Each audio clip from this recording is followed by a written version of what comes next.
பிள்ளைகளின் படிப்பிற்கு என்ன மந்திரம் சொல்ல வேண்டும்? அதை பெற்றோர்கள் சொல்லலாமா?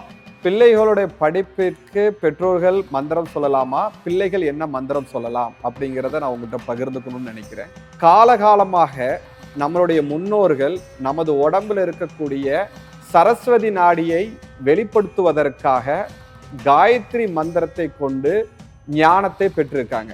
நம்மளுடைய குழந்தைகளுக்கு காயத்ரி மந்திரத்தை குழந்தைகளுக்கு சொல்லி கொடுக்கும் போது அவர்களுடைய சரஸ்வதி நாடி வெளிப்பட்டு அவர்களுக்கு கல்வியில் இருக்கக்கூடிய தடங்கல்கள் எல்லாமே விலகி போய்விடும். சில நேரங்களில் குழந்தைகள் சொல்ல முடியலனாலும் கூட பெற்றோர்கள் குழந்தை காதுகளில் கேட்பது போல அந்த மந்திரத்தை உச்சரிக்கும் போதும் குழந்தைகளுடைய உடம்பில் இருக்கக்கூடிய சரஸ்வதி நாடி வேலை செய்து கல்வியில் பெரிய மாற்றங்களும் வெற்றிகளும் தடங்கல்கள் எல்லாமே விலகி அடித்து பெரிய மாற்றங்களை கொடுக்கும்.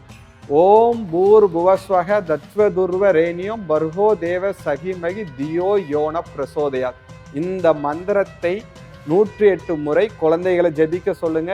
குழந்தைங்க ஜெபிக்கலைன்னா பெற்றோர்கள் குழந்தைகள் கேட்பது போல் ஜெபித்தீங்கன்னா கண்டிப்பாக கல்வியில் இருக்கக்கூடிய தடைகள் எல்லாமே விலகிரும். மீண்டும் ஒரு பதிவு சந்திக்கிறேன். நமோ நாராயணன்.